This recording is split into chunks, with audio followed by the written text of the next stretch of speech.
Good evening, everyone. Welcome back to another episode of College Blitz. I'm Russ Morgan here with my man Q. Q, I'm gonna say it once just because I haven't seen you in the new year, but I'm of the Larry David method. It is way too late for a happy new year, but because we haven't been on, I'm gonna give you a happy new year, and that's the last time. It's because we haven't seen each other, but for the last time in 2026, happy new year, bro. Good to see you, man. But it's been a while since we got on. I know you had some family stuff to take care of, so we haven't been on for the quarterfinals and the semifinals.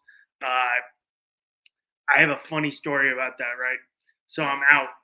I go out on New Year's Eve for a little bit. I'm not a huge I'm like, all right, I guess I got to go out for a couple drinks when I know Miami's going to win. Like, they have the ball up, 7? I'm like, all right, ball game's over. I go for the last 3 minutes. Sitting at the bar, having my beer. This guy goes, shots, Miami won. I'm like, all right, he's a Miami fan. He stands up. He's got a Georgia Bulldogs sweatshirt on. Oh, wow. I'm like, that's impressive. Why are you celebrating a Miami win? Yeah, that's impressive. Would not have guessed that. I'm like, why is this guy celebrating? I mean, like you're a big Carson Beck fan? Hey, he's one of the few that, man, because I've had to have a couple conversations with Georgia fans over Carson Beck, man. You know, they're they range anywhere from really butthurt to indifferent, and I've had that run-in with a few people, especially after Georgia getting eliminated, and it's been enjoyable. It's definitely been enjoyable, defending my guy Carson Beck, because he's gotten a lot of crap from people, man, without truly deserving it, and I think a lot of their anger and hate, I think is I just think it's overboard. I think it's misdirected. To be honest with you, that guy, while he was there, man, won a lot of games, did a lot of good for that team. I told some people the other day, he of all the people that got in trouble at Georgia, you never saw his name, in the papers. You never saw his name. You saw his anywhere name in the papers in Miami, though. Well, but not from getting in trouble, though. Not right? Not for any legal issues. Exactly, right. Not unlike the guys at Georgia, at every position group, right? But all these guys that were getting arrested for speeding and reckless driving. I mean, Jalen Carter was responsible for killing a teammate and 2 trainers, on the team, right? I mean, he left the scene of an accident, that he caused, and so. Again, you don't want to make light of that. You don't want to make fun of that, but it's more for context, right? I mean, you never heard him involved in anything like that, right? And so, again, man, for a guy, for Carson, exactly, man, but really no trouble of any kind. There was no trouble of any kind. That there was a lot of hearsay, right? There was a lot of, he said, she said, oh, he does this or he's arrogant, but it was all a bunch of subjective stuff. There was nothing ever concrete that came out about Carson Beck that you could ever, hang your hat on in terms of, oh, he's a damn drunk delinquent, no, like people were hating on him because he was driving a Lamborghini in Athens, Georgia, right? I mean, it was, because he wore a nice watch and had this and that. Obviously, the guy was making good money, right? And so allegedly had, cheated on his girlfriend, allegedly. Yeah. No one ever, whoever came forward with that, right? Whoever came forward and confirmed that. I don't know if you saw it. I find it hilarious. I saw when that came out, there was only takes Carson Beck 1 week to cheat with a hot Latina. Yeah. When he moves to Miami, I'm like, hey. And dude, I'm with you. I think with Carson Beck, not being a Georgia fan, I know they're going to be pissed. You didn't want to pay him $4.5 million. You got a lot of money. And that, and again, and even there, Russ, I mean, that there's nothing concrete on that. No, there's nothing concrete on that. That's all speculation. Listen, I know people. I don't know. I'm not going to say, I'm an insider or anything like that. I know people who know people within the program, and I've heard 2 to 2.5. Right. And you look around now at the landscape of college football, man, you look at Darian Mensah. Look, how many people that don't follow college football know who Darian Mensah is? No. Right. He's a starting quarterback at Duke. That guy was getting paid $4 million a year. Nobody batted an eye at that. Darian Mance was going to pay $4 million a year. Nobody knew who that guy was. Yeah. Right? You talk about Carson Beck, a guy who was, who went to, 2 SEC title games, right? Won a ton of games as a starter in all the most hostile environments in the SEC. And we're batting an eye because that guy's making a bunch of money in NIL. Like and again, that's the thing I've always kind of referenced with Carson Beck. It's all made up. It's all media fabrications. That guy's never done anything where you can hang your hat on and say, "Oh, Carson Beck is a terrible teammate. Carson Beck got arrested. Carson Beck, slapped his girlfriend. Carson Beck, was arrested for DUI or leaving the scene of an accident." Right? He's never done any of that. I think this whole NIL thing is just smoke and mirrors, honestly. It's all just numbers, and then like, hey, we'll give you this number, but you got to do appearances. You got to go do commercials at this car lot. It's all BS. I think I'm like, we'll give you 4.5, but you got to do this. You got to do this. It's not like he's just getting $4.5 million handed to him. Yeah. Like, hey, go play football. Here's $4.5 million. It's you'll get this money, but here's these stipulations to getting that money. You have to, just like we saw with Nico, you have to do your public appearance. Well, that's the spirit of the rule, right? The name, image, likeness, stipulation was always, it's not pay for play, right? It's pay for appearance and pay for a certain type of work, right? Whether it's autograph signing, commercials, talk shows, podcasts, whatever it is. That was always the spirit of the rule. Now, the NCAA has let it become what it's become. And obviously now essentially it's the Wild Wild West, right? But the spirit of the rule was always, name, image, likeness was you're getting paid to provide a service, not play football. Yeah. Right. 100%. And so, we've gone away from that. The NCAA has allowed it, to get this way. Now, do I think long term this is going to survive, in its current format? No, I think at some point they're going to have to adjust some things in the whole deal. In terms of true NIL, right now there's revenue share, right, where every team gets $20.5 million, and you're able, that's pay for play, but that goes beyond the football field. That's for the entire sports, the entire athletic department, right? NIL is still going to continue, but now they've caught recently the clearinghouse or whatever, this new clearinghouse that they put together. They just came out and said they've shot down, I can't remember the exact number, but hundreds of NIL deals now that aren't that didn't meet the structure of what it is they're looking for moving forward with an NIL deal. So I think it's in motion, right? It's in motion to change. I mean, the wheels are in motion in terms of addressing these issues. These guys getting paid. I mean, come on, man. The amount of money these guys are getting paid. I mean, it's not sustainable, right? I mean, look, good for them.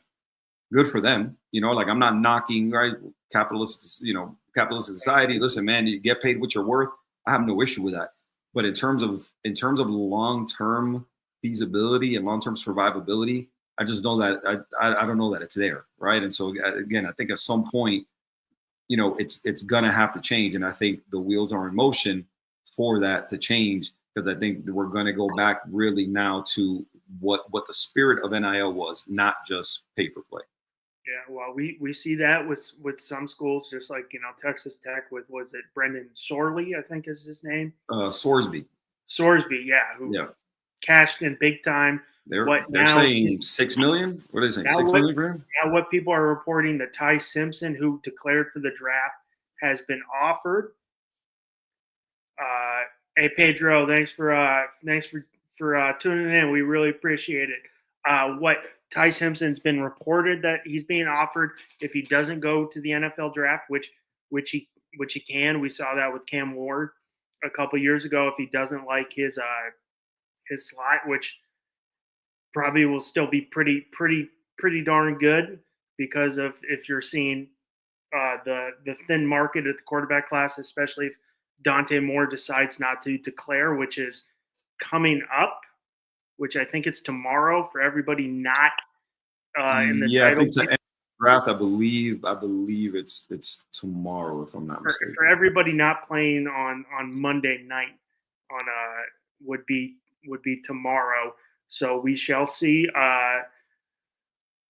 But yeah, it is getting a little out of control. It's not getting there. But I mean, I think being a non-biased fan with the Carson Beck stuff, I think, I mean, yeah, you get what you're worth. But I mean, like Carson Beck's, he's not going to win you a game.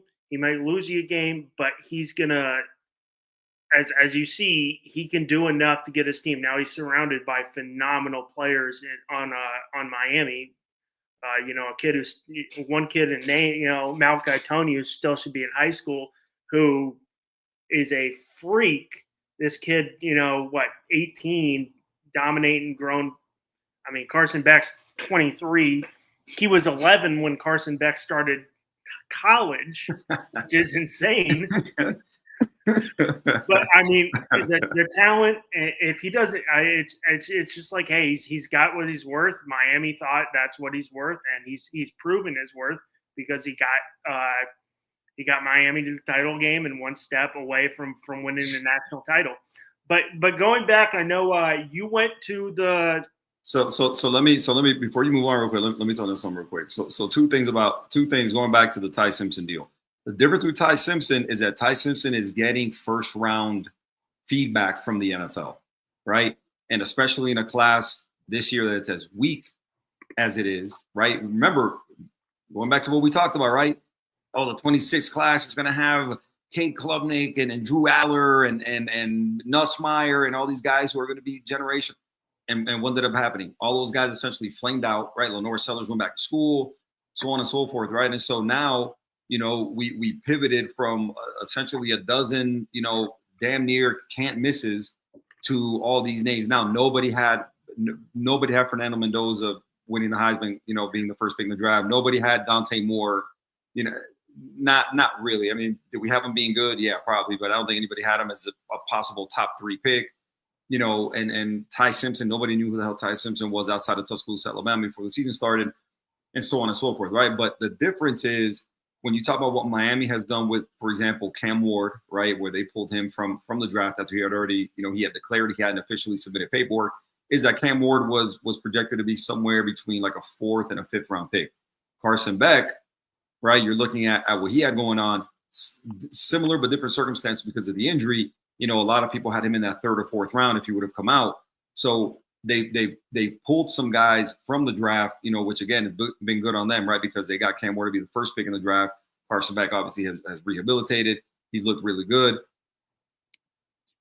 Ty Simpson, I know you mentioned, and I'll mention real quick, his buzz is different because it's first round, right? But you also have to weigh I've only started 12 or 13 games, and we've seen what the trajectory has been for these quarterbacks coming into the NFL that haven't started, more than 15 games. The success rate is really, really low for these guys, right? So you look at that. If you're Ty Simpson, you're looking at, okay, I go back to school, get a chance if I'm healthy to start another anywhere from 12 to 15 games if I go and play for Miami, and on top of that, get paid similarly to what I'm going to get paid in depending on where I'm taken in the first round, which more than likely you're looking at him.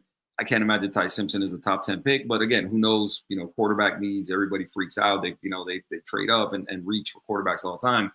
But I think Ty Simpson is in one of those positions where, again, you're looking at it and you're going, okay, if we're going to bring this guy in, you're going to have to compensate him because of what the projection is possibly for him in the draft.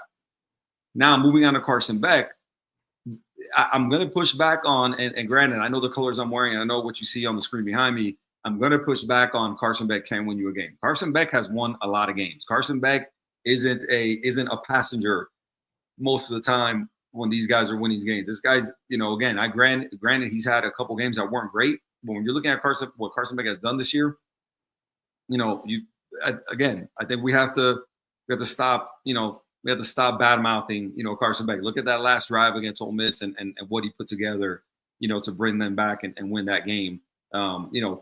Big time throws, he did it with his legs, right? And so again, man, look, I get that he had a couple bad games. Trust me, I've watched damn near every throw he's made this season, right? So I get, that he hasn't been perfect necessarily, but to say that a guy like Carson Beck, man, he hasn't been responsible for the very much responsible, a big part of the equation behind the success at Miami, I think is borderline blasphemous, and I don't agree with it.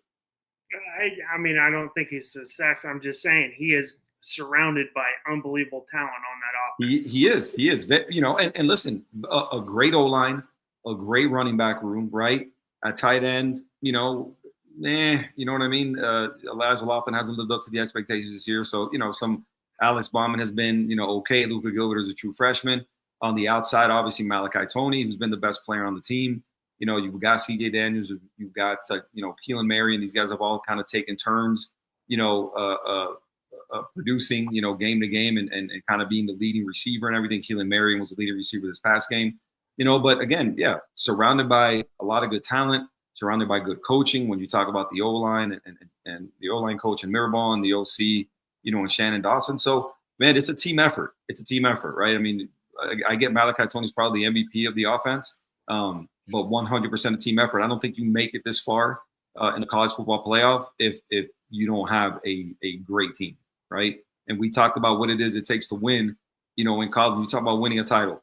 There's an O-line, D-line, quarterback, cornerback, and the Canes check off all four boxes. They're good at they're good at some of those, elite at others. And that's why they're here, man. You know, and this thing about Mario Cristobal not being able to win the big game and you know, doing this, that, and the third. Listen, man, he's here. And all these coaches that we've been hyping for the longest time, especially Dan Lanning comes to mind. This guy that they've hyped to, you know, to the, you know, the ends of the earth about how great he is and the whole deal. And look at him, right? I mean, he still hasn't reached, you know, a national title game. You know, he recruits his ass off, has endless NIL money from Phil Knight and Nike, and he's still not capable of you know, making it to where Mario Cristobal has gone. So again, just like Carson Beck, I think it's time to give Mario Cristobal, you know, his flowers and his just dues for what it is he's done at Miami. And who's actually winning over this all is Nick Saban, because the last four coaches remaining in college football this year, we're all on Nick Saban's coaching staff. We're all at some point, we're all part of Nick Saban's staff. So, Pedro, man, appreciate you, brother. Yeah, we try to mix it up, man. We definitely don't want to be all, you know, regurgitate all the same stuff that's been out there, man. So appreciate you hanging with us. I see my trade, Bobby. We're gonna definitely talk about that tomorrow night, but right now we got to talk about the Indiana. Bobby, this ain't the time for baseball news, bro. This ain't the time for. I'm gonna hit that tomorrow. You know, I'm gonna jump on that. But I'm glad Miami got themselves a nice haul for Ryan Weather. So I'm good with it. I'm good with it. I mean, quick side note, a little different.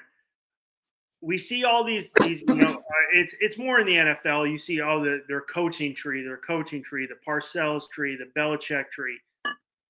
Is Nick Saban got the best in football, obviously college football, NFL, two different, you know, not sports, but two different areas. But do you think Nick Saban's got one of the best coaching trees we've seen? I mean, Parcells' coaching tree is great, but you see what Saban's just putting it out with you know, Cristobal, with Cinetti, with Kiffin, with Lane, with Pete Golding, Dan Lanning too, Pete Golding, yeah, man. You know, right now, obviously, you know, we're not talking NFL, right? Because, you know, two different sports and the whole deal, and obviously, I mean, you've got like the Bill Walsh coaching tree, right? Guys that came from Bill Walsh, who are, you know, Hall of Fame coaches, Super Bowl winning coaches, and everything. You know, and obviously, you know, maybe not the greatest necessarily in terms of NFL coach. Bill Walsh is always going to be, you know, a top three, you know, coach all time, given what he did to revolutionize offense, a West Coast offense, and everything like that. You know, so in terms of college, I mean, is there even a pushback to Nick Saban and the coaching tree? I mean, again, the Final Four coaches, all of them, you know, coach for him. You know, you look at, you know, the guys that are out there who weren't in the Final Four, right? Mike Locksley at, you know, Maryland. You got, you know, I guess Lane Kiffin. You can, I guess, yes, Final Four, but not really. His team was there, but obviously he's a Saban disciple. You know, Billy Napier, Sark.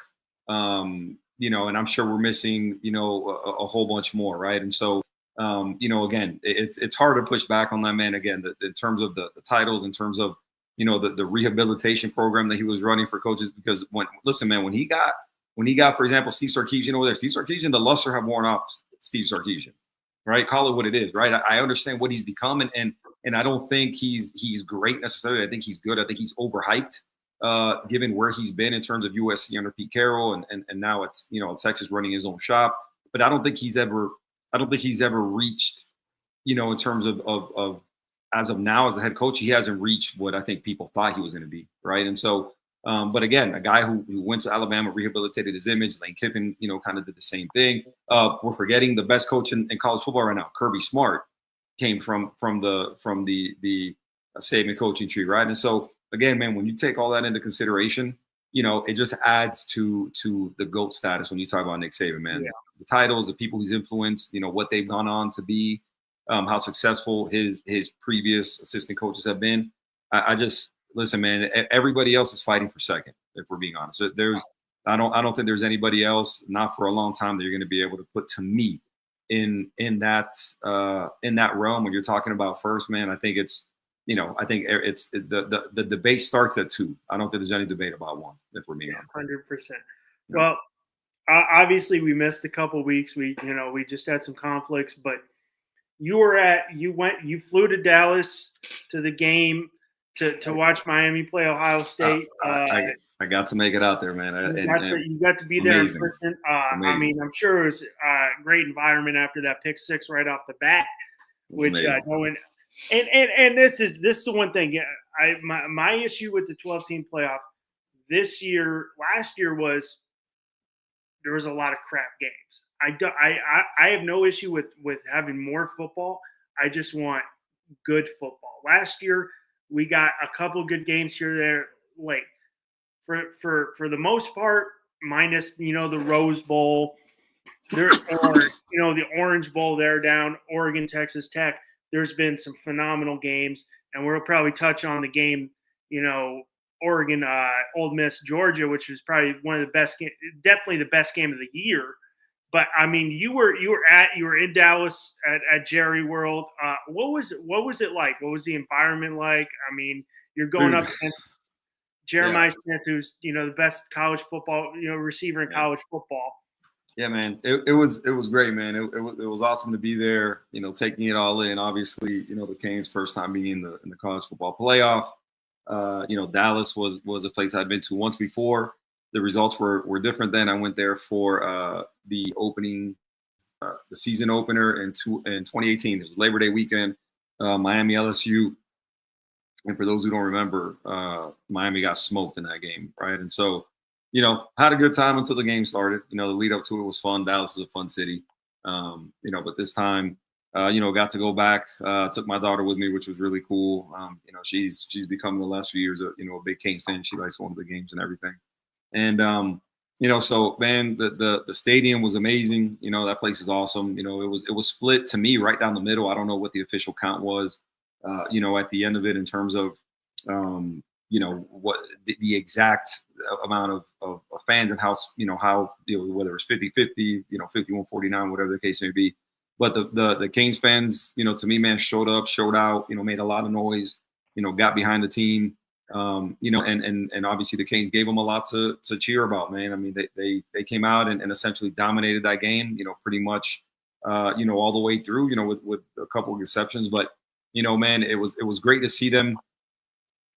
It was great to see them play. I mean, they played great, right? They played a clean game, right? 0 accepted penalties. And that's been such a different that's so different from the rest of the season, right? Where they've gotten themselves in trouble with really bad penalties. I think if you're a Miami fan, you always kind of feel like the refs are against you, right? And I hate to, to kind of revert back to that, but it's definitely been along the way this season, some just terrible calls. And the common denominator is the ACC officials. I think everybody, follows college football closely, knows what the ACC officials kind of bring to the table, man. They stay making bad calls, right? Not only for Miami, but you watch them throughout the season, different games with different teams involved, and you wonder what the hell, how are they paying these people to do such an important job? But again, man, great environment. The Canes played great. Met a lot of cool people. Got to take a picture with Trick Daddy, for all my for all my 30 somethings and 40 somethings, right? I grew up listening to to especially Southern rap, right? And so Trick Daddy, big, huge Canes fan. So got to meet him in the concourse seat, which was cool enough to take a picture with me and my daughter. But man, all in all, amazing, Texas Live, which is right next to Jerry World. we pre-gamed there, then we went there afterwards. They had DJ sets, and we did the countdown over there and everything. So it was a quick trip, but a really fun trip. Had a blast, and most of all, man, first and foremost, having to spend time with my daughter, which was awesome. But number two was, man, getting to see the Canes and play the way they did. The hype behind the team, the excitement with all those guys, man. It was just awesome to see. Oh, I mean, it sounds like I saw the pictures. It looks like it was a great time. Obviously, yep. I mean, number one is you got to go with your daughter, and she went and enjoyed the game. So she's not just like, hey, I'm gonna go hang out with dad. She went there and she's rooting for the Canes too. So that's a great thing. She had no choice. Yeah. she had no choice. So you were rooting for the Canes, you're staying home. But no, she's. Yeah, you do that. That's a great memory to make with your daughter. Yep. But I mean, the memory even gets better. The Canes won the game and beat Ohio State. And Ohio State, Miami definitely dominated that first half, putting up 14 quick. I mean, put up 7 quick right there. But I mean, Ohio State made it a game. I mean, made it there.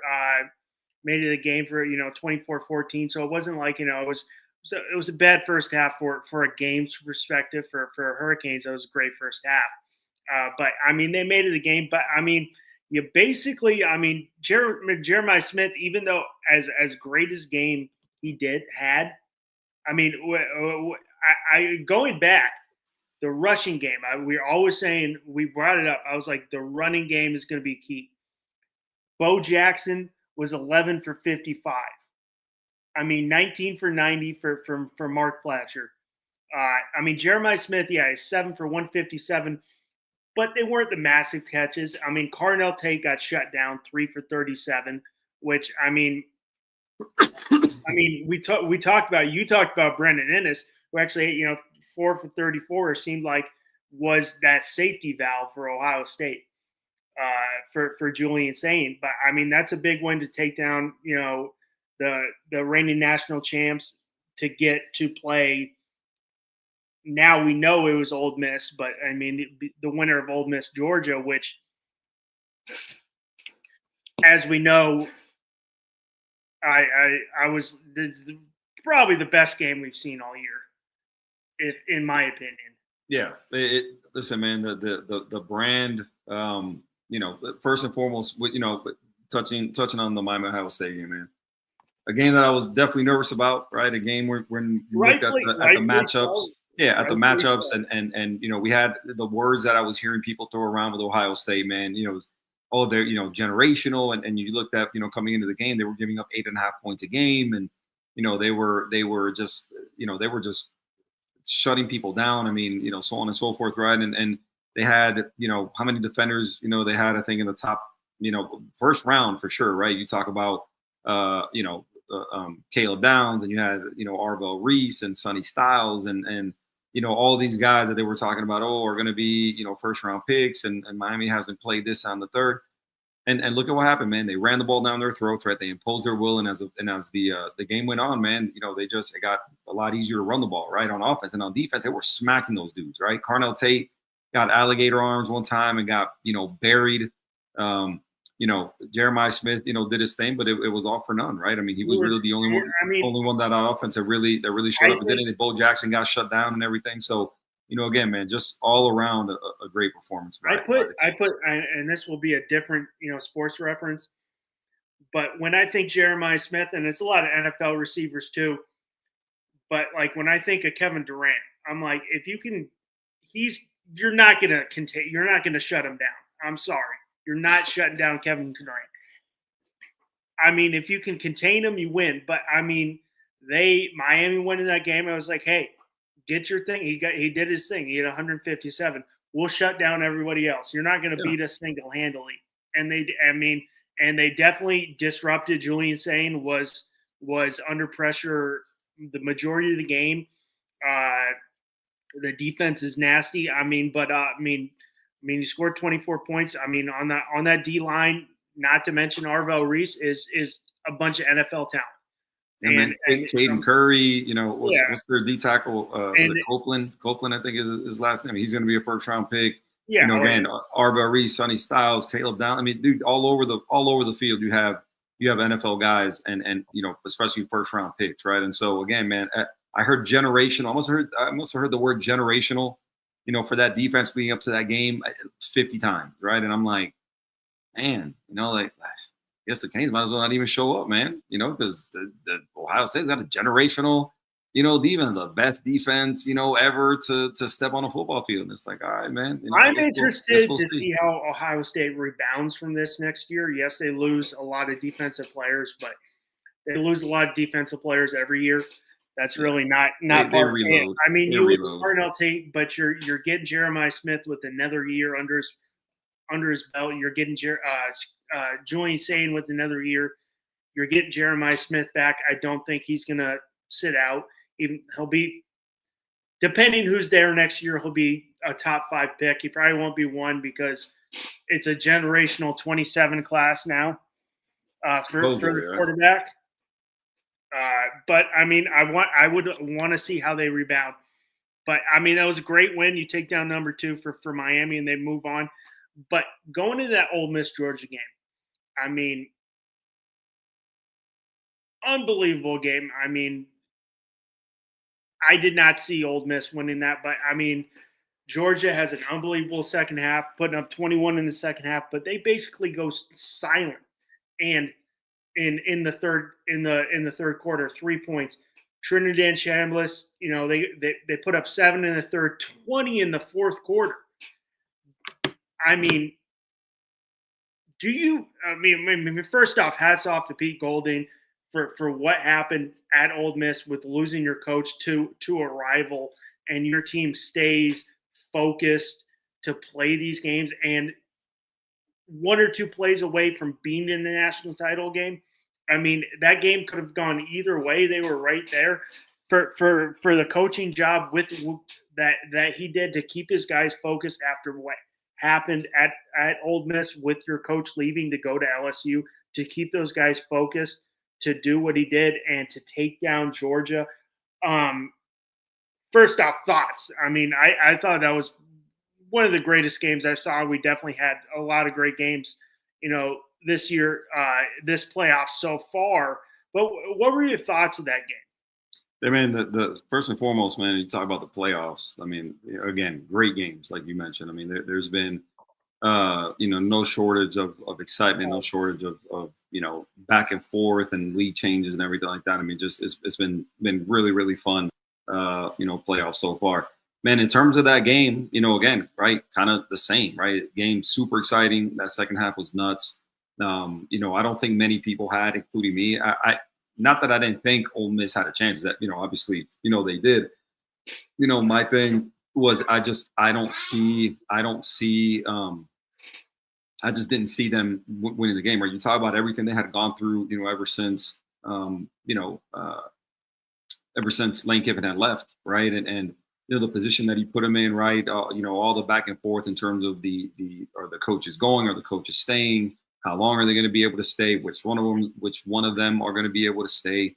You know, so on and so forth, right? And so, you know, you definitely hats off to him, man. Hats off to you know, the coaches who stayed.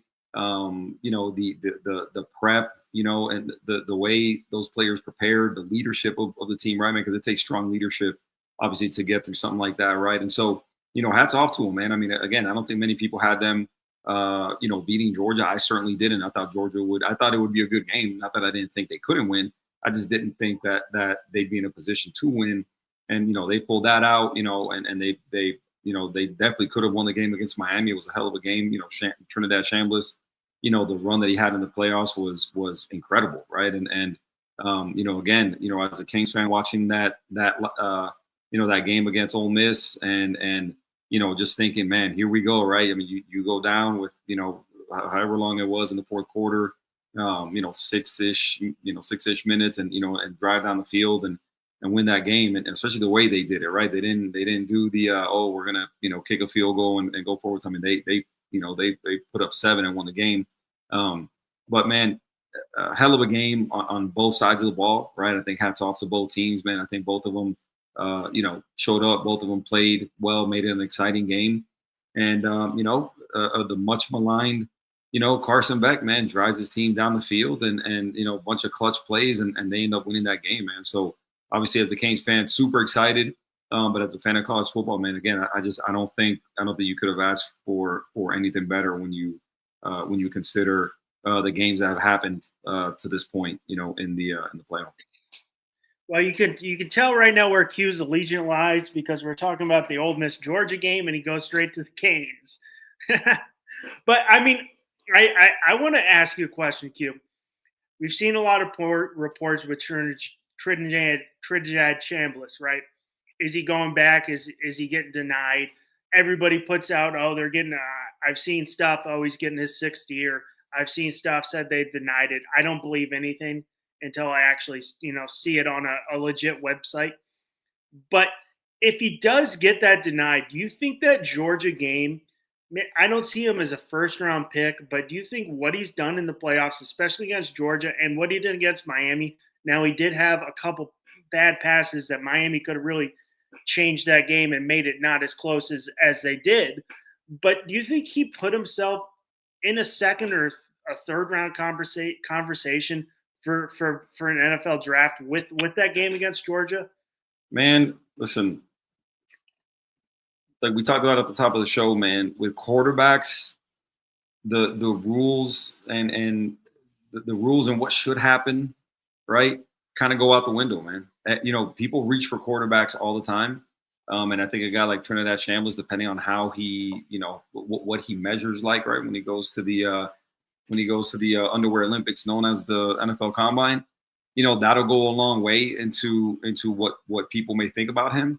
But I think he's a guy who now, given what he's done, in the playoff and everything. I mean, listen, what we thought would be the draft class at quarterback has essentially, dissolved, right? I mean, has totally fallen apart, right? I mean, again, we talked about, right? There was a list of 10 to 12 quarterbacks that people assumed. The one name they brought up was like, oh, we're going off this guy because he's the greatest thing we ever saw. I'm like, let's see him actually play in Arch Manning. Arch does the small things. I mean, that was I've almost got an argument like, oh, Arch Manning's my number one. I'm like, let's see him play some football games before we crown him the greatest quarterback we've got. And he had a good second half of the season, right? I mean, he definitely got things on track. First half of the season was a little bit rough, right? And that kind of coincided with Texas not looking great.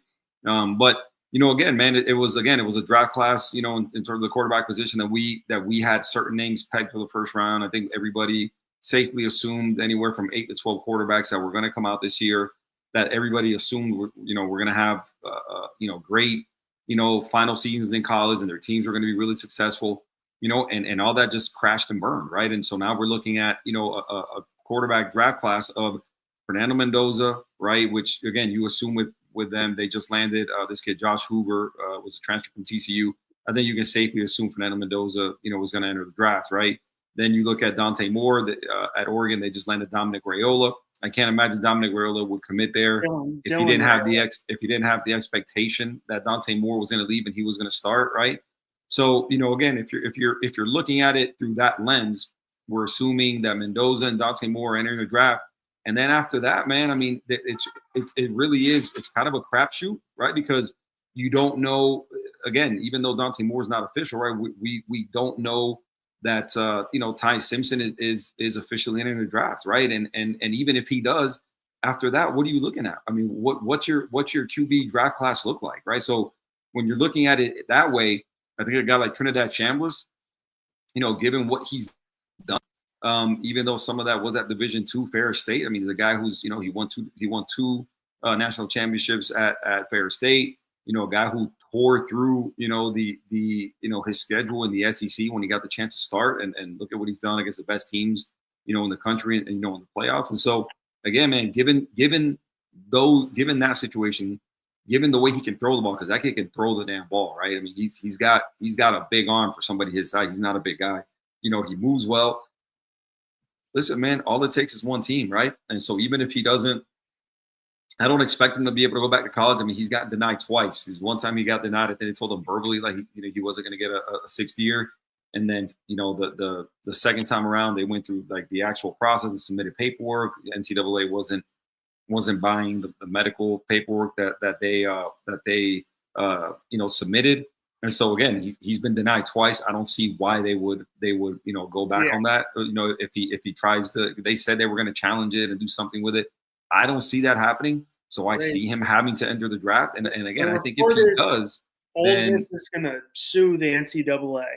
Yeah, and that's fine. They can. I don't see it changing anything. I mean, I think he's definitely put himself in the second round conversation, especially who wouldn't want to take. I mean, if you're in the second round, you're taking flyers on a quarterback, anyways. I think what he did, and I mean, I get it, it's at a D2, but this guy's got a lot of. If we're talking about like we brought about earlier, not quarterbacks not succeeding with not a lot of games under the belt, he's got a lot of games under his belt now. I mean, he played 14 at the Division I level, but he was playing competitive football at the D2 level, which has put out players. I mean, Adam Thielens from Division II Minnesota State Mankato.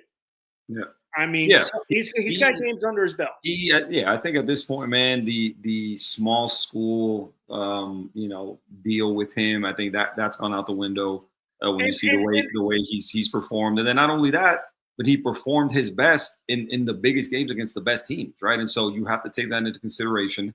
And Cam Ward was from a small school, an FCS school, and he ended up being the number one pick. Yeah, he had more time at the FBS level, but 100%.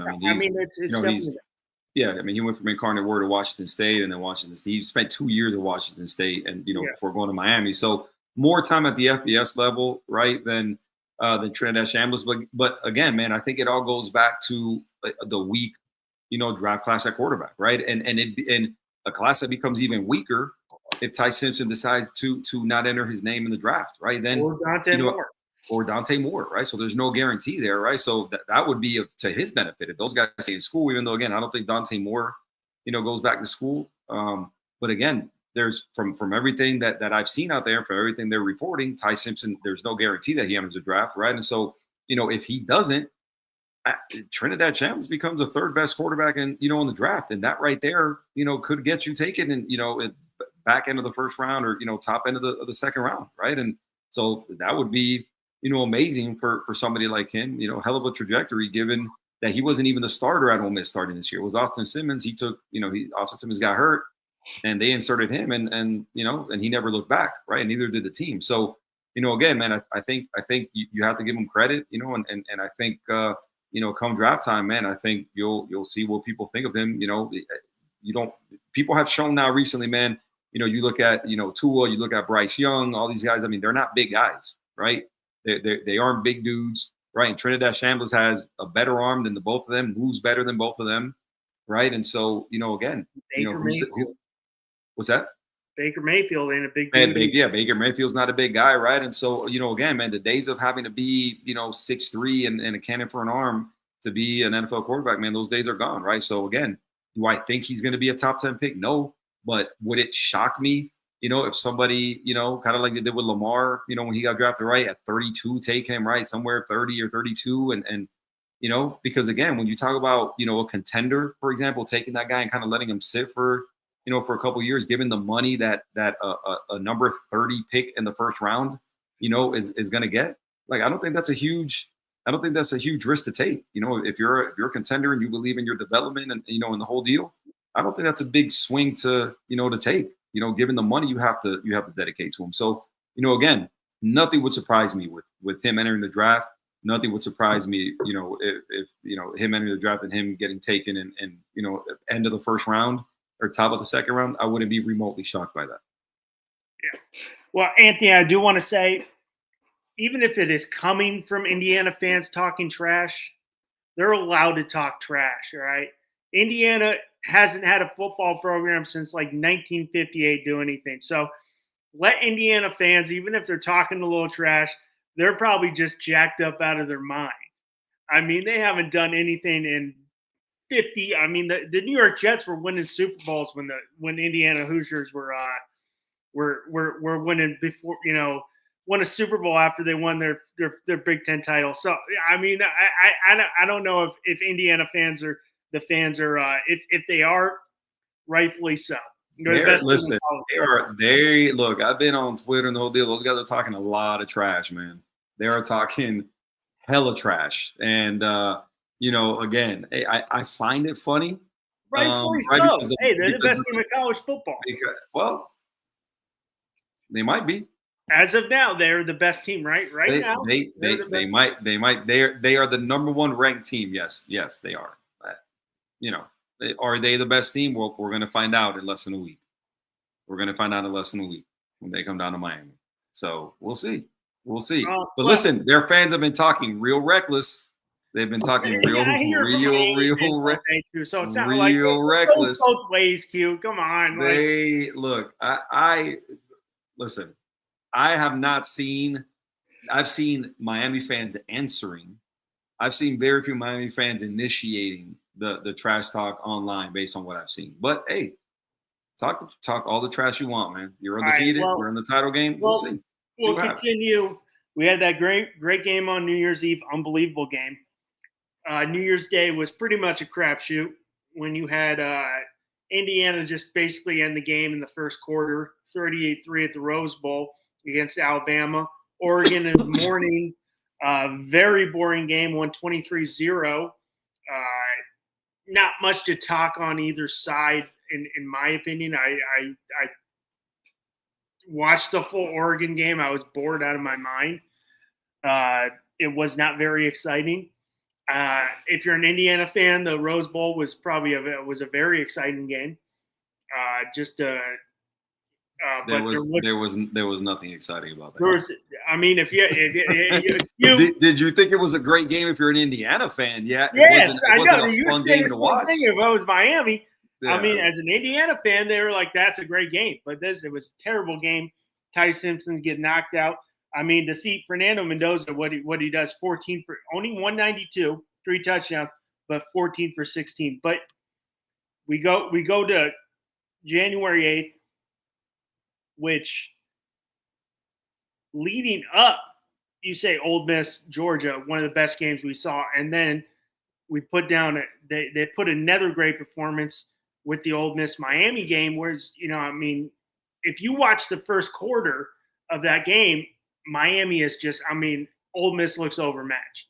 The offensive line can't handle this defensive line. They can't handle the front seven, Trinidad and Chambliss. But Ole Miss makes it the game. Now, Miami pulls it out. It could have gone either way.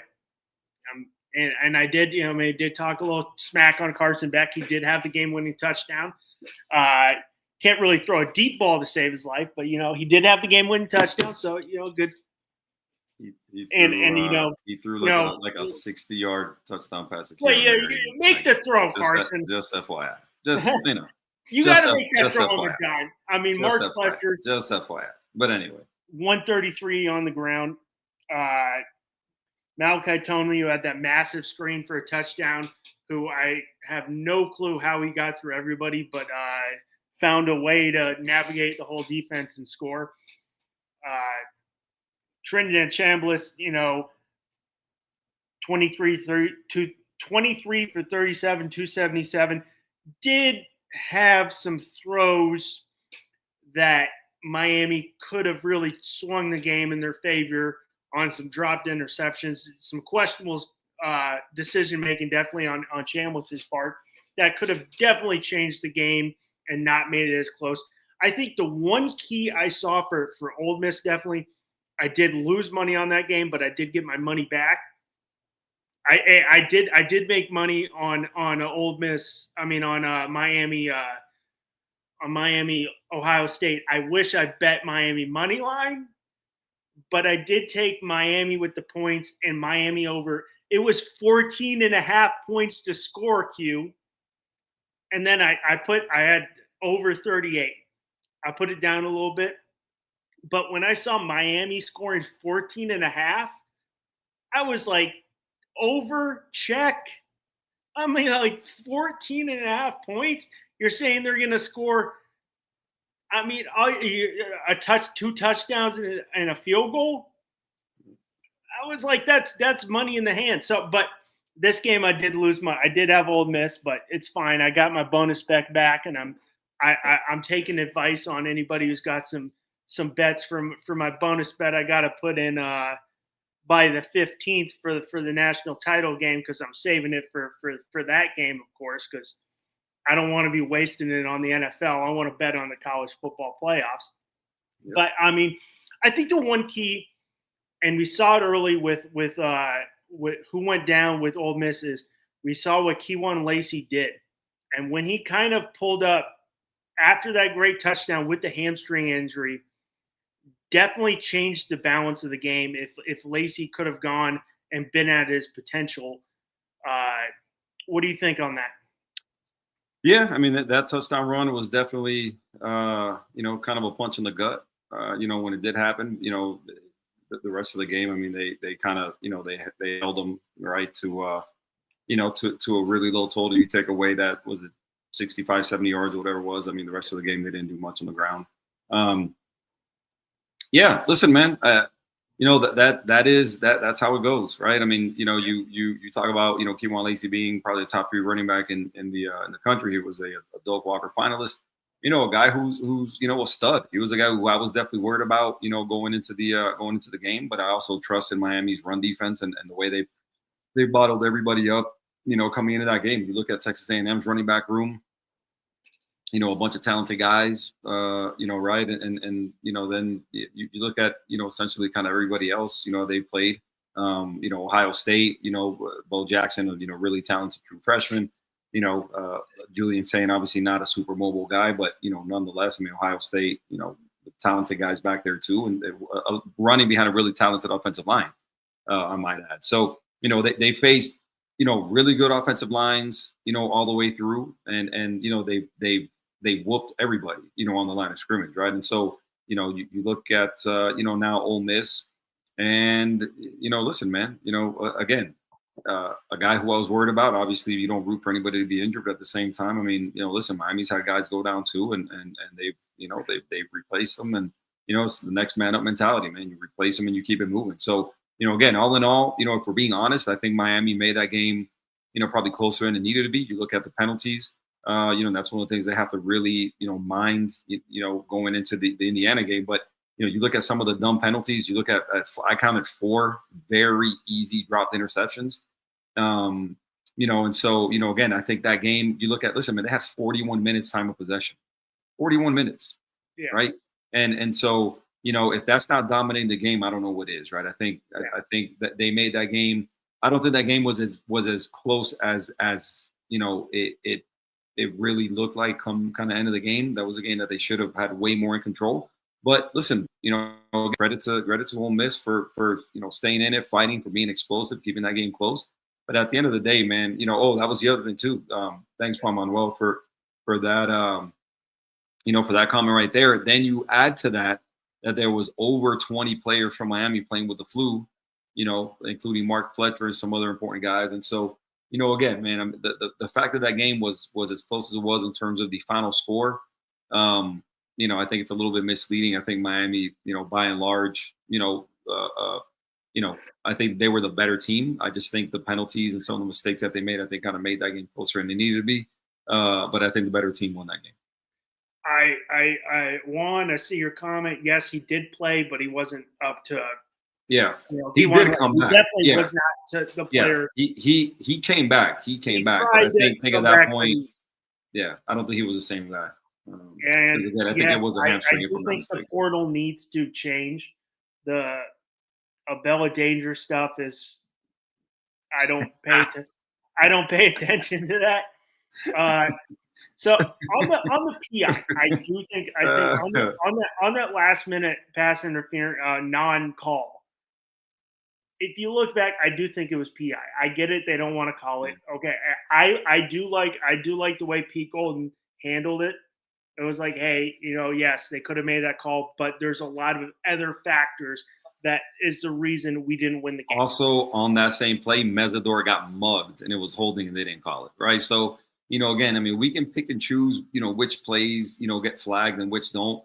And again, if you can make the case, I guess, if you want to, with that being, pass interference in the end zone, like you mentioned, man, that's not a call that's going to get made. And it's not the NFL. Even if that call gets made, the ball Yeah, goes up to like the 100%. 20-yard line or something like that. You still have to score the last second, as there's no guarantee that it's going to happen. There's no guarantee that it's not going to happen, right? But again, there was a lot. Man, I saw many plays in that game where Mesidor and Bain were getting held. I mean, literally on that play right there, I'm pretty sure it was where Bain, literally got mugged, and there was no call, right? So, Well, again, that's been happening all year to those guys, and the Miami fans have been beating that drum the entire season. How it is that those guys get mugged, they get held all the time, and it doesn't get called. So, well, you brought up Mesidor, and they're definitely, definitely gonna have to clean it up, and we'll talk about that just in a little bit.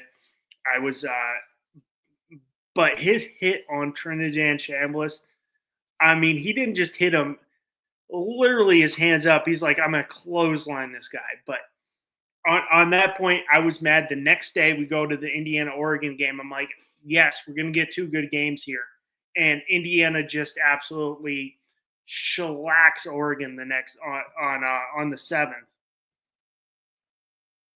and just no game whatsoever. Right off the bat, 56-22. yeah, that game was over really before it ever got started, man. Bad Dante Moore, not at all, a good game. Obviously, some big time mistakes. Oregon was down. They were converting safeties and linebackers to running back and everything before the game. And so, again, man, between the mistakes, between the injuries at running back, I think it was just hard for them to really win that game. Fernando Mendoza, 17 for 20. I'm a Jets fan, so I saw some of those back shoulder passes he's making, and I'm like, if I wasn't sold on Fernando Mendoza, I am now. I was sold on him after I saw what he did in the Big 10 title game and what he did against Alabama. But some of those back shoulder throws he was making, which are 45-yard throws, they're not easy throws, and he's making those back shoulder passes on a dime. He was 17 for 20, 177, 5 touchdowns. Obviously didn't have to throw a lot that game because their defense, and they were up so big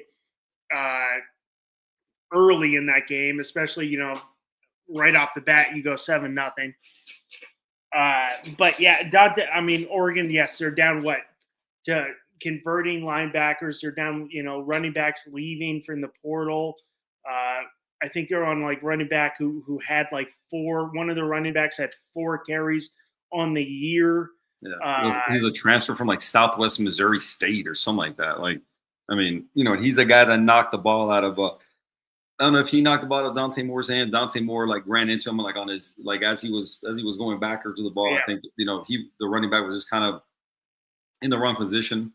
I don't know if he didn't bail out of there maybe as quick as Dante Moore was expecting. Quickly, Juan brought up a point in that Ole Miss Miami game. What was your opinion? And I being a football fan of the two targeting calls that they called, and the one Miami guy who got kicked out, and the Ole Miss guy who they picked it up. Listen, I think the easy answer, right? If you're wearing Miami clothes, man, is always going to be, the refs, kind of screwed us on that one. But man, dude, you look at the 2 penalties. I don't understand how you justify reversing one and upholding the other one. I don't get it. I think you look around and I was, getting on, I got on Twitter after the game, and you look around at, it wasn't just Miami people complaining about that call. I was, I saw like David Pollack comment on it, and I saw, a bunch of, people without skin in the game, mention how bad a call that was. And, I don't understand how you uphold that one, but yet you reverse, the other one. Right. And so, again, you just kind of go back to, it's the refs being refs when it comes to Miami. And again, I think it was a terrible call. I don't think that call should have been upheld. And, now because of that, now he's going to miss the first half of the title game, right? And so, again, I think it was I just think it was a bad call. And Well, did hopefully you it think doesn't the cost first Miami. did well? Let me ask you: did you think the one on the Ole Miss player should have been picked up, or you think that's penalty? Because I mean, he hit him with the side of the helmet. He didn't launch at him at all. I mean, did you think that one was targeted? I'll be honest with you. I think that was more targeting than the one against Xavier Lucas. I mean, that's my opinion, right? I think that was more enforceable than the one against Xavier Lucas, right? And again, maybe I'm being a homer, but again, man, that's what we're talking about, Anthony. Look, man, I can't explain it because I'm right there with you. I don't understand how you enforce one and not the other. I watched Miami one over. I did not think I thought I gotta watch the Miami one over again. I did not think it was targeting. I didn't. I don't think it was either, man. I don't think either were targeting, honestly. Yeah. I mean, to enforce that, man, to review that and leave it there and have the guy kicked out of the game, I just think that's terrible, man. The Ole Miss's guy, he's literally full on sprint. I mean, if you played sport, try to stop full on. Yeah. You're going full tilt. Try to stop. He hit him with the side of the helmet. He didn't go anywhere. He didn't jump at him. So I get that. I mean, unless it's here, I'm lowering my head to knock you out. Yeah. That's my opinion to targeting. I'm lowering the crown of my helmet to hit you. I hit you with my fucking face mask. That's not targeting. They did it in the LSU Clemson game, in the national title game, and it was like one of their key linebackers, and he hit him like right here, and they kicked him out of the game. I'm like, that's not targeting. Targeting is I'm lowering my head and hitting you at the crown of the helmet. Exactly. Yeah. Yeah. I'm right there with you, man. I definitely did not agree with it. I'm right there with you, Juan Manuel, man. I think, again, man, listen, if you're being consistent across the board, then nobody can complain, right? But I think that's what we've been complaining about the whole season, right? Just a lack of consistency, right? You're looking at what it is they get called for, right, in terms of holding, right? And then what doesn't get called, when Bain and Mesidor get held, right? The pass interferences that get called on Miami and don't get called on us when our guys interfered with it. Like there was plenty of PIs that weren't called, on other teams that, that were interfering with Miami receivers. And so, again, man, the biggest thing is, man, just again, the lack of consistency, is I think the most frustrating part when you're talking about referees. Consistently bad. That's, Well, yeah, but the thing is, if you're being bad for both teams, right? Not if you're terrible calls or favoring one team, right? I will say Miami does, and I'm gonna bring this up. I think we're harping on those. Miami, a great win. Hats off. I know I texted you after the game. You were busy, so I understand. But I gave you, congrats. Congrats for Miami. I mean, they put a hell of a game together, and I'm expecting another great game coming up here in Hard Rock. Which, if you saw the ACC, which you can't say much good thing about the ACC, because I know you hate the ACC, but all $20 million of the money that they've made is going to Miami, and they're getting an additional $3 million for this game for travel expenses. Yeah, they don't have to travel. I don't know how far Coral Gables is, but it can't be over an hour and a half. No, I mean that's from Coral Gables to Miami Gardens, man. You're looking at, it's probably it's probably about a 35, 40-minute drive, maybe point A to point B. But they're staying. They're not changing anything about their game day prep. Obviously, but they're still practicing at Green Tree. I would imagine they're all going home, whether at their dorms or anybody who lives off campus. I mean, nothing changes in terms of a home game, right? So I think that's a benefit. They're gonna stay in there. They're getting the visitors locker room at Hard Rock. So literally nothing is gonna change for them. This game in terms of of the home game feel to it. So again, man, I think that they've got a lot to like. About Monday coming up, and I think a lot of people are sleeping on them. Which again, man, they should be used to it because nobody thought they were going to beat A&M. Nobody thought they were going to beat Ohio State. I think very few people. I think more 50-50 when it came to Ole Miss. I think I saw a lot of people picking Miami, so I can't say nobody believed in them. But here we are again, man. Underdogs again, and nobody thinking that nobody believing outside of Miami that they're going to win. So again, man, Indiana's going to have to show up on Monday and show everybody that they're the best team. Speaking of penalty, because you can't blame the refs for every single penalty. I know you want to, and I'm in it. I love football too. When it's my team, I want to blame the refs, but you can't blame the refs for everything. But speaking of two different sides, if we're speaking about Miami, whatever side you're on paper, they are looking a little undisciplined. In that Ole Miss game, you can say what you want. On paper, it was undisciplined. You go to the Indiana game, they average on defense 4.7 penalties per game, which is at 39.6 yards per game. So you're really going to – Miami's – whatever you want to say, and I might get some slack for this. I do not care. This is a Miami Dolphins network. I'm a New York football Jets fan.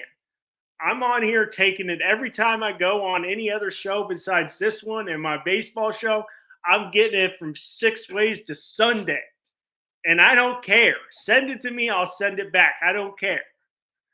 But if we're going into that, Miami's going to really have to clean up their game, because if you go to the other side, Indiana is a technically sound team that doesn't make those big mistakes.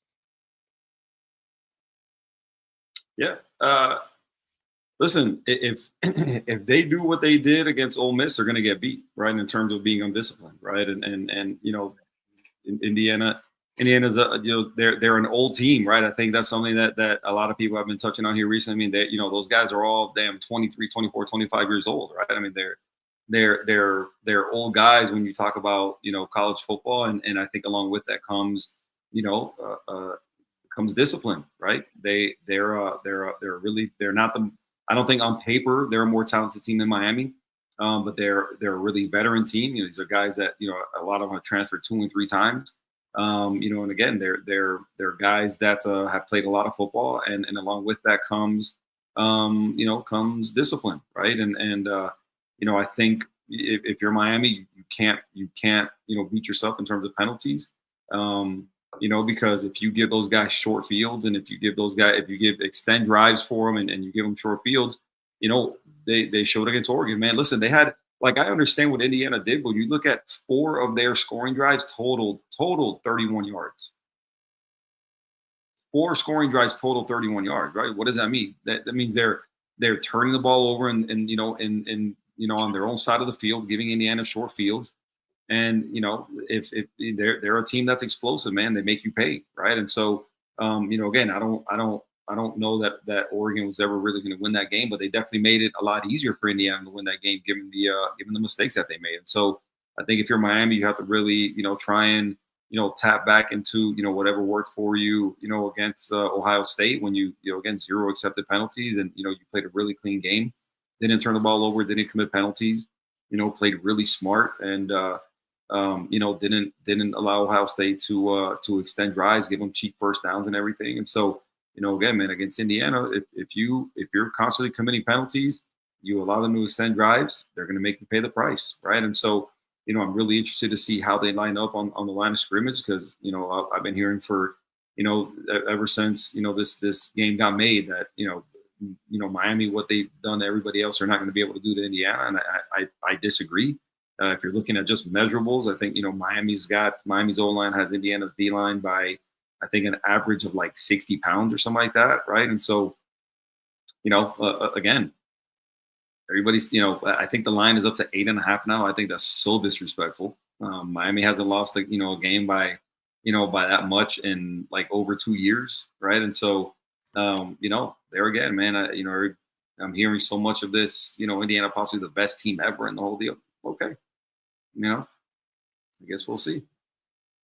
I mean, that's I'm gonna bring up, and I agree with you. I think Miami has more NFL talent on the field. Indiana's defense And you saw it against Oregon. You saw it against Alabama. Indiana's defense is ranked number 2 nationally in almost every, in the top 5 nationally in everything. And that's, one of the reasons they're so good, because their defense is great. I mean, what was it? Their leading rusher, Roman Hemby, is from JMU. So, like we saw with Trinidad Chambliss, who's, yes, a little different because he came from a D2 Ferris State, but you're seeing, hey, these small school guys, they can compete if given the right opportunity. I also want a 5-star, 3-star, whatever. They got no 5 stars on that Indiana team. No 5 stars. Yeah, it's a pure portal team. I mean, yeah. who they've taken. If you look at everybody there, everybody is a transfer. So I mean, and also, are we seeing nowadays? Are we seeing a shift in the quarterback play in quarterbacks in college football? Because we're seeing 2 years. This is the second year of the college football playoff. Year 1 was 5th-year starter Riley Leonard versus the Ohio State quarterback. Riley Leonard, Will Howard. Will Howard. And now we're seeing 5th-year starter Fernando Mendoza versus, what, 6-year I wouldn't say 5th-year starter. I don't know Fernando Mendoza's Cal, how many years he started at Cal, but 5 years. He started 2 years at college. 5 years in college football and 6 years in college football for Carson Beck. Are we seeing a little change in college football now? Now it's more about experience. Yeah, at the quarterback position, yeah. I mean, if you're looking at, I think it was 13 quarterbacks that I drafted last year. Only one of them wasn't a transfer, which was the kid from Alabama. I forget his name, man. Yeah, the Seattle drafted. It was a starter for Alabama last year. Jalen Milroe. Jalen Milroe was the only one of the 13 quarterbacks drafted last year that wasn't a transfer. And if you're looking around this year at everybody starting, I mean, let's say just start with the Final Four. Trinidad Chambliss, transfer. You're looking at Dante Moore, transfer. Fernando Mendoza, transfer. Carson Beck, transfer. Keep going, right? Texas Tech, they had a transfer. A&M, they didn't have. Marcel Reed was he originally committed to Texas A&M. But by and large, I mean, that's what you're looking at, man. There's a growing sentiment that you don't want to spend a lot of money, with quarterbacks coming out of high school because of their propensity, to transfer, right? And and so, again, it's. I think Nick Saban said it best, right? It's not about paying guys, it's about paying the right guys, right? And I think you look at Indiana. Indiana has paid the right guys. They've identified. They've done a great job in identifying guys that fit their system, guys that are experienced and intelligent guys that take to coaching or don't make mistakes, and they built a really good college team, right? And so again, man, the transfer portal is it can be your best friend, or it can be your worst enemy, kind of like Florida State has done, right? They hit the jackpot 1 year, but by and large they've missed, because they've overpaid and paid the wrong guys in the portal. So I think there's that the two ends of the spectrum when you're looking at a team like Indiana, when you're looking at a team like Florida State. Indiana lives by the portal but has succeeded, and Florida State has lived and died by the portal because they're not recruiting high school, really well. And the portal, they've depended on the portal, but they paid the wrong guys, right? And so, again, man, it's there, right? Miami has benefited from the portal too. When you're looking at what they've done, especially with at the DB position, at the linebacker position. I mean, all those guys are transferred, right? And so, you take your hats off to them. Again, they identified the right people. And they pay the right people, and they build a really good team. I know Juan Manuel. I know the stuff he's talking about, man. Yeah, I've read some of the same stuff that people are talking about. They've, listen, man. I think that's a lot. That's a lot to get into, man. I mean, I'm not really going to do that. For whoever wants to take that and put any stock in it, man. I'm not sure. If they have another University of Michigan, was it Stallions or whatever the hell his name is? Going on. I have no idea. I don't know how true or not that is. I think people have speculated on that. I'm not worried about it. I don't think I have the put Miami coaches are either. Yeah. So 0% of my time into that. yeah, I'm not gonna do that, man. Again, if they have done that, then hopefully, they pay the price, but I'm not really gonna lose sleep on that. I don't think the Miami coaches are either. Again, I just think they're really good, man. They're really good, and I think a lot of it is, again, when you look at the average age of those guys in that roster, man, they're an old team. They're an old team. They got a ton of guys between the ages of 23 and 25. Don't know that we ever seen that before, not to this extent. And they just built a good veteran, tough team that is disciplined, that doesn't beat themselves, and they have, an elite quarterback, at the college, at the college level. So, again, really good receivers. They can run the ball. The defense gets after the quarterback, right? So, they do everything right. Again, do I think they're the best team ever assembled or anything like that? No, I think they've looked very ordinary on multiple occasions this year. You look at the Penn State game, the Iowa game, those games, kind of come to mind. They didn't. Look at if you're talking about common opponent with Miami. Who looked better against Ohio State, right? Miami did, right? And so, there again, we'll see, man. We'll see. Like I said, there's a lot of people talking about how Miami doesn't have a chance, but I guess we'll see on Monday. I'm not of the opinion it's going to be a blowout. I think this is going to be a great game. They're both, there for a reason. Yes, Indiana's had some closer games. I 8.5, and it's going up now. I think, will I bet on this game? Yes, I will. I'm still deciding what I do, but I don't see Miami losing. Miami in the points, my friend. Miami in the points. No, that's my recommendation. I gotta think it, but I might be taking 8.5. If it gets to 9.5, I'm gonna jump at it because that's free money. I have a hard time believing that's gonna jump more than it is now. It's already jumped 1 point. It went from 7.5 to 8.5. Yeah, I don't see it jumping any more than that, man. Yeah, on the Kurt Zanetti thing, I put zero stock in anything. Kurt Zanetti doing an unbelievable job coaching from JMU to what he did now. He's doing it in Indiana. Yeah, and yes, the transfer portal is a free for all. It's free agency. But if you don't identify the right guys for your system, Fernando Mendoza is a guy who fits Kurt Zanetti's system to a T. He identified the right guys. If you don't identify the right guys, it could suck. What did Nick Saban say? You spend $20 million, you don't win it all, you're shit out of luck. So, but he identified the right guys, and they're in position. 8.5 for a national title game. I don't think this is going to be a Georgia TCU type of game. I think it's going to be a very close game. Two great defenses going on. Fernando Mendoza, I know there's been a lot of talk in the NFL about you don't want to go to the Jets, but I don't know why we don't say that about the Raiders, who the Raiders were actually trying to compete and win this year and had the worst team in football. But I guess so bad. God, they were so – Geno Smith looked lost.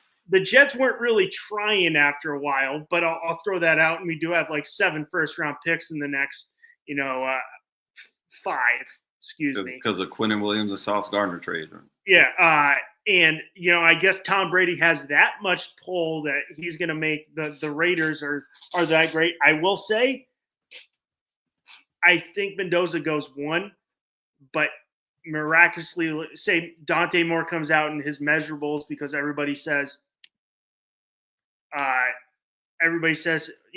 way the ball jumps, he goes 1.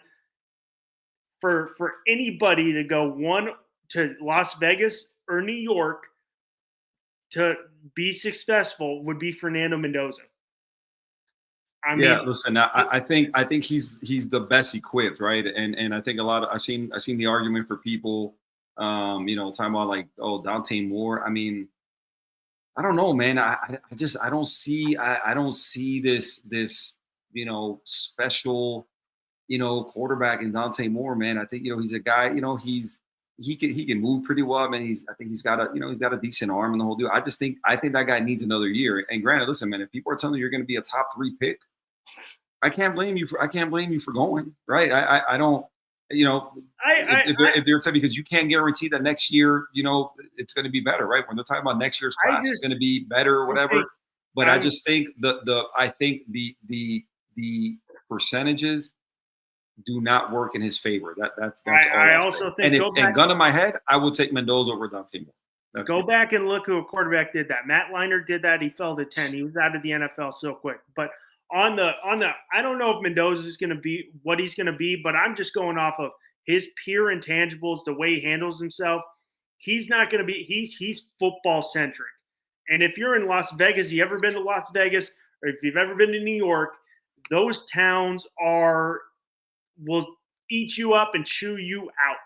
And if anybody can handle either of those towns, it would be Fernando Mendoza, because I'm all about football. But do you have any I mean, I know where you are.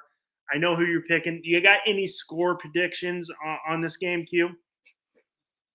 Oh, score predictions, man. Man, I'm still working on that one, man. I hate doing all of it. If you made me choose right now, man, I think obviously, I mean, I'm picking Miami. I think I'd probably go something like, I think I'd go like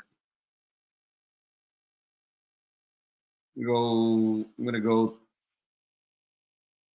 29-26 Miami. Okay. I have no way, shape, or form know where I'm leaning in this game. I don't think it's going to be. I don't think it's going to be Indiana covering. I have no clue where it is. I don't think it's going to be an 8.5-point victory for Indiana. I just don't see that happening with Miami's defense. Now, they have proven teams wrong. I just don't see that happening.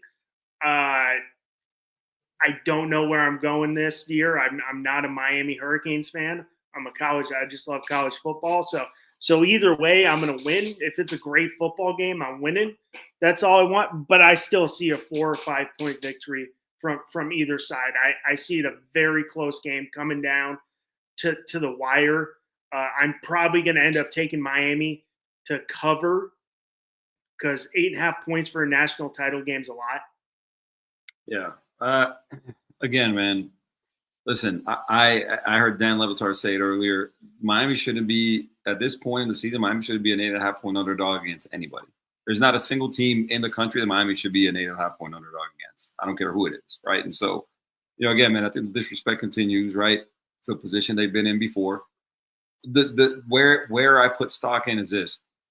I get more like, obviously, Mendoza is going to be the best quarterback they've played all year, right? But when you're looking at, in terms of like, you're looking at position groups, right? I mean, Miami's played, I know Indiana's receiving group is good. Miami's played better position. Miami's played a better Indiana's wide receiver room is really good. Miami's played better wide receiver rooms. Ohio State, Texas A&M, right? I think you can make the argument Ole Miss is, in terms of just depth, is probably better than Indiana's, right? When you're looking at running back rooms, Miami's played better running back rooms. When you're looking at defense, Miami's played better defenses. What I think Indiana has in terms of what Miami hasn't played better than, I think you're looking at Mendoza at quarterback and Curt Cignetti as a head coach. I think this is going to be the best coach team that Miami has played, along with the best quarterback they've played. And I think that goes a long way, right? But by the same token, when you're looking at what Indiana has played and what they haven't played, you can say about Mario Cristobal whatever it is you want. But when you're looking at the talent on the field and the way that's being coached by the coordinators, I don't think Indiana has played a better O-line. I don't think Indiana has played a better D-line, right? I don't think Indiana has played a better running back room. And I get what's at Penn State. I think those guys fell way below expectation this year. You're looking around at wide receiver room. Yeah, obviously Ohio State's wide receiver room is better. But again, that O-line and D-line, that matters, right? That running game matters. But Miami has, when they said they weren't going to be able to run the ball against A&M, they did. When they said we're going to be able to run the ball against Ohio State, they did. So again, something's got to give, right? I think both teams are in kind of similar position in terms of what they haven't seen from opposing teams and what they're going to see on Saturday. But again, I'm not. I'm sorry. I'm not buying the hype with Indiana, and I think Miami's going to win the game. All right. I'm good. We'll hopefully be back next week. Recapping the game. We'll see if Q's able to talk or not. But maybe I'll just come back and talk the game, but hopefully we'll be back next week and keep you guys posted. But I'm gonna toss to my man for our sign off.